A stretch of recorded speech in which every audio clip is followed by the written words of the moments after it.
É, cara, tá muito quente, viu? É, tá Mas mesmo. eu acho que essa parada de aquecimento global aí é bobagem. É, tem que ver isso aí. Antes de começar essa parada de pandemia, eu fui na Sibéria, tava fazendo menos 50 graus lá. Onde que existe aquecimento global? Isso aí é essas paradas de Laninha, El Ninho, sei lá.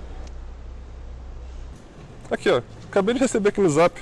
Todo esse auê que estão fazendo por causa de vacina, não precisava de nada disso. Aqui, é só você lamber o cu de um camelo que você tá imunizado automaticamente. Pra que isso tudo? Ô louco, mano. Pode crer. Mas tem camelo aqui no Brasil? Oi, gente, tudo bom? Então, eu tava passando aqui e não pude deixar de ouvir o papo de vocês. E fiquei pensando se eu ligava para um hospital psiquiátrico para vir dar um jeito nessa situação, ou se eu mesmo acabava com o sofrimento de vocês dois aqui agora.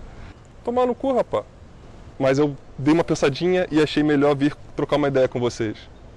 2021, por favor. Por favor. Tem tantas formas de você verificar a veracidade de uma informação. Quer um exemplo? Acompanha 3 neurônios funcionando. Parada é quente, filé. Aqui, ó, vou mostrar pra vocês.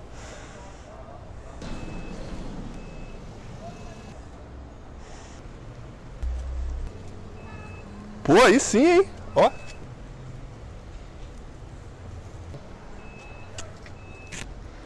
Aqui, se liga na visão. Pois é, meus amigos. Se vocês não estiveram escondidos em uma caverna nos últimos anos, vocês estão ligados que passamos por um momento delicado. As duas amebas mutantes que dialogavam sobre aquecimento global, vacinas e beijo grego em camelídeo, infelizmente são personagens onipresentes no nosso cotidiano. Mas antes de procurarmos por qual portal dos infernos saíram essas criaturas, façamos um exercício de empatia para nós tentarmos entender quais as razões que nos trouxeram para um presente que, ao invés de carros voadores, estamos discutindo sobre se vacinas dão certo ou sobre a planicidade da Terra. Primeiramente, lembramos que esse comportamento não é uma exclusividade do Brasil. Vários são os países do primeiro mundo que possuem uma parcela significativa da sua população que possui um discurso ignorante ou negacionista quando se trata de assuntos científicos. Mas por que isso acontece? A ideia aqui do canal é falar sobre assuntos científicos interessantes, relacionados à atualidade, descobertas, história da ciência, mas infelizmente às vezes a gente precisa falar de assuntos não tão legais. E eu tive um pouco de receio de abordar esse tema que nós estamos conversando aqui. Medo de parecer um imbecil conspiracionista. Acompanhe aqui o raciocínio. Essa onda negacionista que está varrendo o mundo inteiro é mais poderosa em países que a religião se entremeia no discurso político. Por favor, de forma alguma estou pintando as religiões como as vilãs da história. Elas são muito mais como fantoches nas mãos dos verdadeiros vilões.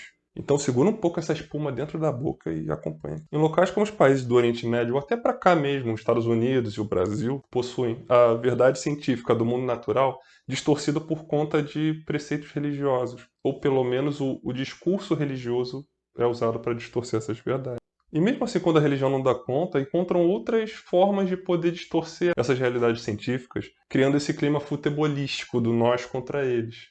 Isso não é nenhuma novidade dos tempos de agora, não, tá? Isso já está muito bem estabelecido há alguns milhares de anos, talvez. Essa distorção da realidade é muito bem documentada, tanto em livros de história quanto em obras de ficção. George Orwell que o diga, né? Eu falei o nome dele certo. E muitas dessas distorções, na verdade, seriam até bem engraçadas se não fossem trágicas, como, por exemplo, o uso da expressão comunismo, que nunca sai de moda, né? Incrível. É intrigante esse discurso de que o comunismo é uma piada, não funciona. Porque ele vai de encontro ao discurso que diz que todo mundo que é contra o Bolsonaro é comunista. Então tem tanto comunista assim? Da onde saiu tanto comunista se o comunismo não funciona? É o comunismo de Schrödinger. Enfim, para entender todas essas nuances seria necessário uma extensa aula de história, que eu não tenho nem saco nem capacidade para isso. Então eu quis incitar essa discussão. Mas na verdade quem tem essa consciência já reflete sobre isso há muito tempo, e quem não tem provavelmente, se não mudou até agora, é difícil de mudar, né? Eu tô aqui tentando. Mas de qualquer forma fica aqui registrada a reflexão. E o porquê que eu disse que eu estava com receio de falar sobre isso? De parecer um conspiracionista? É porque a conclusão óbvia é de que não é interessante para os nossos governantes que nós sejamos independentes intelectualmente. Esse projeto de sucateamento da educação no Brasil, que já vem de muitos anos, não é de agora, ok? Mas ultimamente está de parabéns. Parabéns! De novo, não me entendam mal, eu não quero levar ninguém a pensar que existe um projeto do governo maligno para nos emborrecer e controlar e botar microchip na gente, não é nada disso, tá? Só que simplesmente investir em ciência, educação e pesquisa não é uma prioridade desse governo. Ah, mas nunca foi prioridade, por que você está de mimimi agora? Porque eu não tinha como fazer nada quando eu ainda não era nascido. Ou então quando eu não sabia falar, ou então quando eu não tinha um título de eleitor, ou então não tinha nenhuma consciência social. E agora eu tenho. Tenho um mínimo. Mas agora eu tenho alguma condição de me posicionar e eu estou exercendo esse direito. Que tal? Tá, mas por que não é do interesse dos nossos líderes investir nessas pautas? Eu, como analista e entendedor da psique humana formado nas ruas do centro do Rio, entendo que nós não conseguimos nos desvencilhar do coronelismo. Nós vivemos em função do interesse de grupos de poucas pessoas.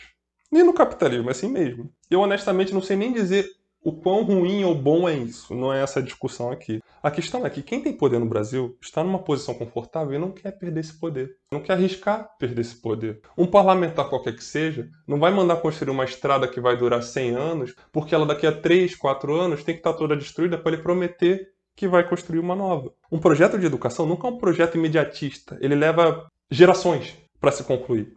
Então qualquer líder do administrativo ou do legislativo que propor algo nesse sentido, talvez não esteja nem vivo para ver o projeto concluído. Quanto mais poder se reeleger com ele. Até porque a maioria ali tem uns 200 anos. A nova política está aí desde as capitanias hereditárias. Tem um tataravô aí, um desses aí do bigode, era dono de capitania hereditária.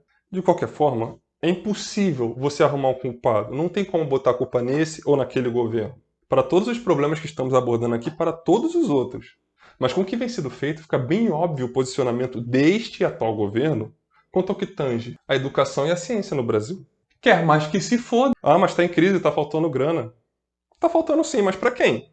O prefeito da cidade de São Paulo sancionou uma lei que aumentava o salário dele e, consequentemente, de toda a corja parlamentar que foi a favor disso, em 46%.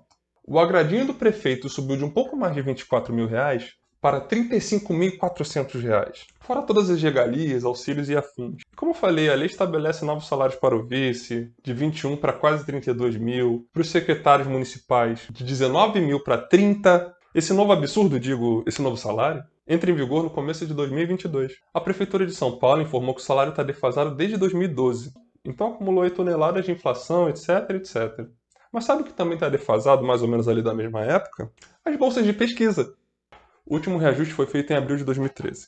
E o valor da bolsa chega a ser uma piada quando comparado ao salário de um maluco desses. São R$ 400 para um aluno de iniciação científica, R$ 1.500 para um aluno que está fazendo mestrado e R$ 2.200 para um doutorando.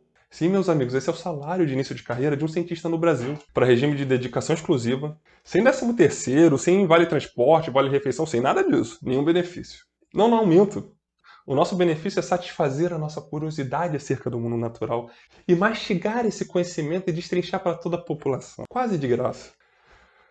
Vai tomar no cu, parceiro. O MCTI, que é o Ministério da Ciência, Tecnologia e Inovações, perdeu 34% do seu orçamento em 2021. Isso em comparação a 2020, que já foi um ano bem ruim. Passou de 3,6 bilhões para 2,7 bilhões. Mais de 60% das pesquisas realizadas aqui no Brasil são financiadas por 3 instituições que você, mesmo não sendo da academia, provavelmente já ouviu falar. De uma ou duas, ou até das 3. O Conselho Nacional de Desenvolvimento Científico e Tecnológico, CNPq, o Fundo Nacional de Desenvolvimento Científico e Tecnológico, o FNDCT, e a Coordenação de Aperfeiçoamento de Pessoal de Nível Superior, a CAPES. São as famosas instituições de fomento à pesquisa no território tupiniquim. O CNPq vai ter 22 milhões em 2021 para investir em pesquisa. Só o Bolsonaro gastou 8 milhões no ano passado com o cartãozinho corporativo dele. Fora leite condensado, bala e todas aquelas maracutaias lá que, né, vocês sabem. A CAPES perdeu 1,2 bilhão. O FNDCT também teve outro corte monstro de bilhões.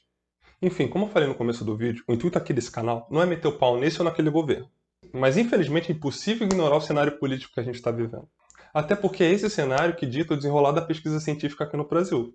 Teve uma vez que eu vi o filósofo Luiz Felipe Pondé em um vídeo falar que a política é como uma ferida que ele cuida de tempos em tempos para não infeccionar, e ele torce para que ela não incomode. Embora eu não assuma essa realidade para mim, eu entendo que ela é a realidade da maior parte da população. E tudo bem, as pessoas têm que viver, têm que pagar as contas, os boletos estão chegando, as crianças estão chorando e, né, a gente tem que tocar a vida. Quem tem menos obrigações ou nada para fazer que está aqui reclamando de política em vez de trabalhar e pagar suas contas. Só que pegando essa mesma analogia, essa ferida que ele comenta está infectada há muito tempo e a gente tem que cuidar dela em algum momento. Se nós não fizermos nada, pode se tornar uma situação irreversível. Isso eu falo do ponto de vista político, social, de educação ambiental. Em um cenário que as nossas lideranças políticas, além de desdenhar do conhecimento científico, têm o compromisso de propagar desinformação, seja com o movimento anti-vacina, seja com o terraplanismo, não é de se admirar que alguns grupos da sociedade que concordam ou que flertam com essas ideias, seja qual for o motivo, que tenham algum interesse nessas pautas, eles ganharam palanque, eles ganharam lugar de fala e tenham até perdido a vergonha de falar sobre certos assuntos. Porque, sei lá, uns 10 anos atrás, alguém falar alguma das baboseiras que a gente está vendo por aí era motivo de chacota. Você era chacota. Eu de verdade sinto falta da época que as pessoas sentiam vergonha de falar essas coisas em voz alta, sabe? Era aquele fetiche escondido. E óbvio, questionar a ciência é um trabalho, inclusive, dos cientistas. Nós fazemos ciência melhor quando nós atacamos uma teoria científica bem embasada. Lembrando que teoria é um arcabouço, é um conjunto de conhecimentos sobre algum assunto, muito bem embasados. E quando algum cientista ataca, quero dizer, faz testes para tentar refutar essa teoria, e essa teoria não é dada como falsa, ela se torna mais forte. Da mesma forma, quando encontramos algum erro em uma teoria, ou nós reformulamos a teoria para que ela explique o mais próximo da realidade natural possível, ou então nós abandonamos essa ideia e substituímos por uma teoria nova que explique melhor o fenômeno que nós estamos observando. Mas enfim, eu prometo que eu vou procurar focar mais em falar sobre a natureza e esse mundo maravilhoso que nos cerca, e menos de política. Mas para eu continuar fazendo isso, eu, você que gosta de ciência, temos a obrigação de defender a pesquisa no Brasil. Porque senão, quem é que vai fazer os carros voadores? Quem é que vai produzir o primeiro bolo de chocolate que não engorda? O Bolsonaro? Enfim, esse foi o primeiro vídeo da 3 Neurônios Funcionando. Segue a gente aí para mais conversas saudáveis como essa. Tchauzinho. Cara, eu concordo com aqueles gostosões do começo do vídeo. Tá calor pra caraca.